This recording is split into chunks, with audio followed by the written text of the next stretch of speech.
వాళ్ళు నీకు వ్యతిరేకంగా they SIT and talk against you, నీకు వ్యతిరేకంగా వాళ్ళు మాట్లాడుతున్న సమయంలో నువ్వేం చేయాలంట? నువ్వు దేవుని వాక్యంను, కట్టడములను, బోధనలను నువ్వు ధ్యానించవలను. How could it be possible?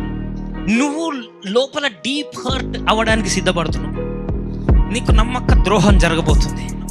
ఇన్ని రోజులు నువ్వు పడిన కష్టాన్ని తీసేయబోతుంది. సంథింగ్ నెగిటివ్ ఏదో చేయబోతున్నారు.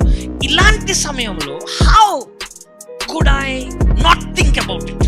సో నువ్వేం చేయాలి? లోపల బోర్డ్ మీటింగ్ నీకు వ్యతిరేకంగా జరుగుతుందని నీకు తెలుసు, కానీ బయట నువ్వు దేవుని వాక్యం ఓపెన్ చేసి, this is my year to overtake.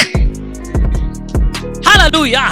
దేవుని వాక్యము తీసి ఆమోసు గ్రంథము 9వ అధ్యాయము 13వ వచనంలో ఉంటుంది, ఈ సంవత్సరం రాబో దినములలో వెనువెంటనే కార్యములు జరగబోతున్నాయి.